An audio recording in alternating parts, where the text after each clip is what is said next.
It's a pity this happened.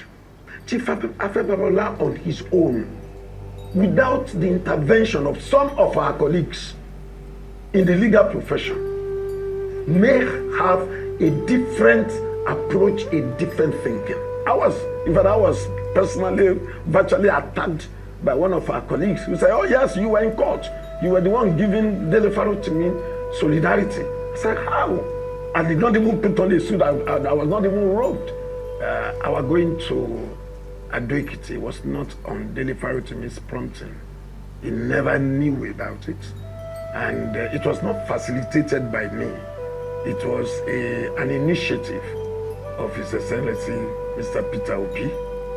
Today we are diving into a complex, intriguing case that has set tongues wagging across Nigeria. The question on everyone's mind: why did Peter Obi visit Afe Babalola's residence? Was it to plea on behalf of Dele Farotimi? This happens like a week back, but today we want to unpack the story, separate the fact from the speculation, and give you the real gist. So, why did Peter Obi visit Afe Babalola? One of the delegates who accompanied Peter Obi to Afe Babalola's residence has come forward to clarify what transpired during the visit. Right, to me, Dele Farotimi wears three identities with me. First and foremost, we are both lawyers. Secondly, is a member of the National Caucus of the Afenifere. And thirdly, we're both on the Peter Obi presidential campaigns when I was the Southwest coordinator, as he was, and still one of the spokespersons for the organization. So, secondly, our going to Ado-Ekiti was not on Dele Farotimi's prompting. He never knew about it, and it was not facilitated by me.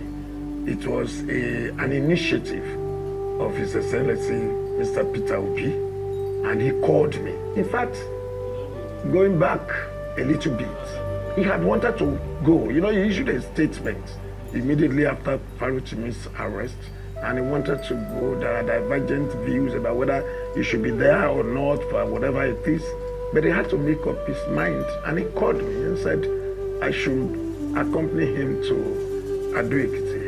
And I went.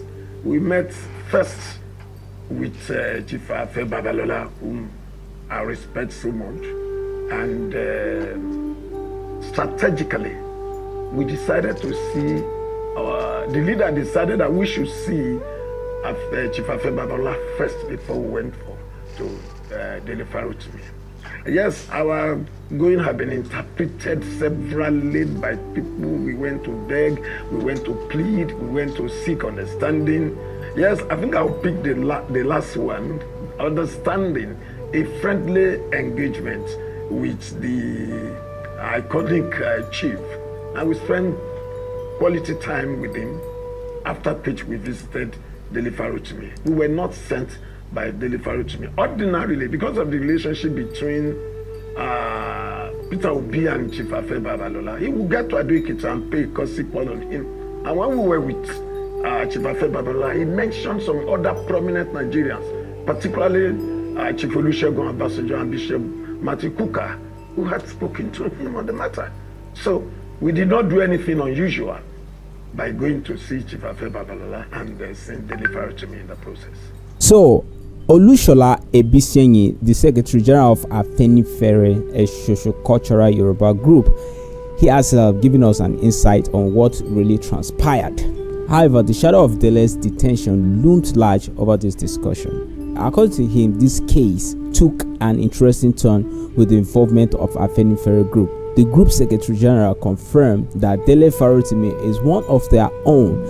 In his statement, he demands that Dele should be released immediately, emphasizing that the court have already granted him bail. What is important is he entitled to bail? Should a magistrate have continued to detain him even when a federal high court has granted him bail?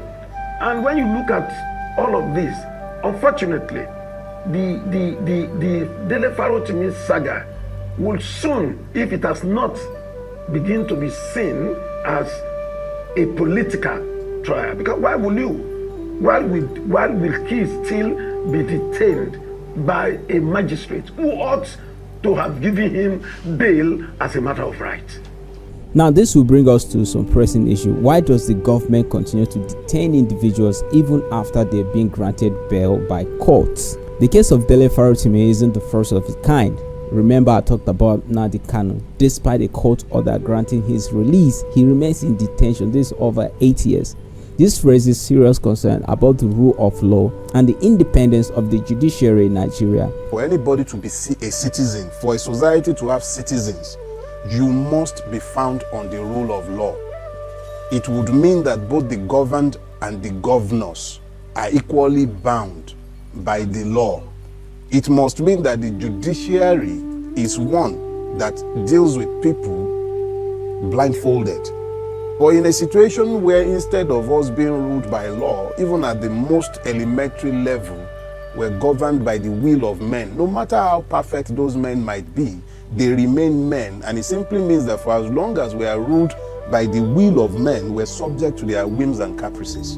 If the courts no longer have powers to finalize cases, what does that say about democracy? It validates the claims in Dere's controversial books where he exposed alleged judicial corruption. His detention is becoming more than a legal battle. It's a symbol of the systematic failure within our justice system. So now, let's go back to the case I raised earlier, that this fight is more than just Dele and Afe Babalola. During the meeting with Afe Babalola, not much progress was made, according to report, due to intervention from other lawyers and influential Nigerians. The Secretary General of Afenifere, who was there, he accompanied Peter Obi. He gave a statement. I was personally virtually attacked by one of our colleagues who said, "Oh yes, you were in court. You were the one giving Dele Farotimi solidarity." I said, "How? I did not even put on a suit. I was not even robed.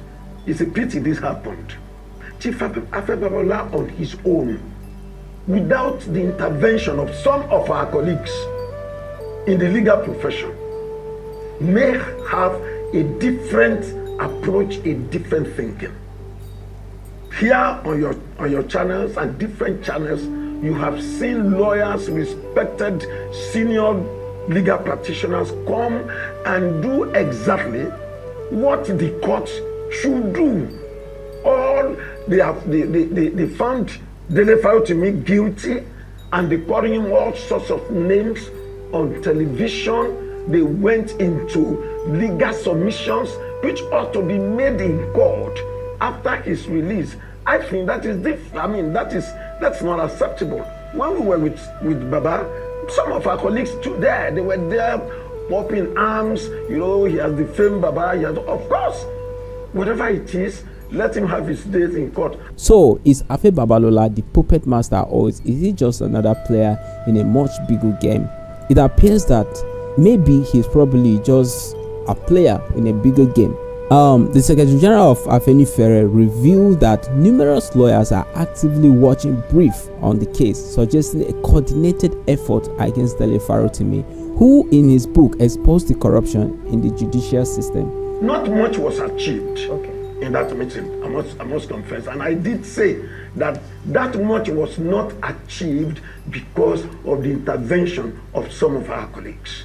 The matter has clearly escalated beyond Afe Babalola's influence. In fact, there was an exchange forth and back between Bishemi and Hosseini Rufai on Arise TV. Let's just watch that exchange.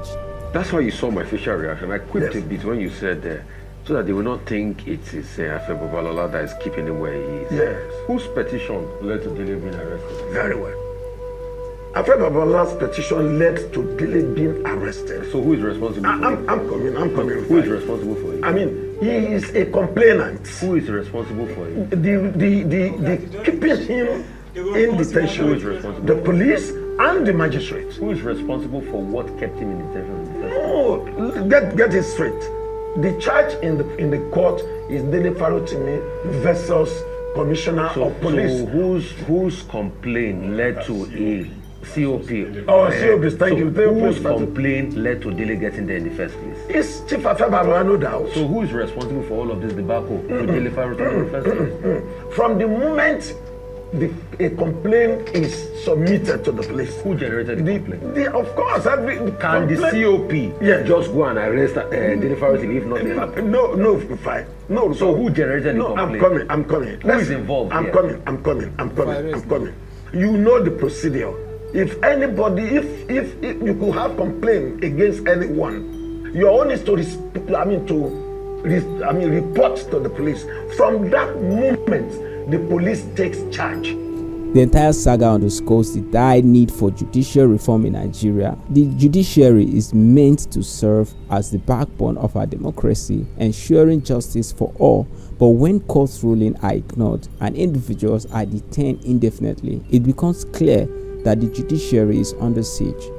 In the case of Dele Farotimi, it's not about one man, it's a reflection of the systematic rot in Nigeria's governance and justice system. As citizens, we must continue to question these actions, hold our leaders accountable, and demand respect for the rule of law. That's all we have for you today on Let's Talk Politics on Naija Anchor News. What are your thoughts on this issue? Is the judiciary truly losing its power, or is there more to the story that meets the eye? Let us know in the comment section below. Don't forget to like, share, and subscribe for more insightful political commentary. Until next time, stay informed and stay engaged. Let's talk politics.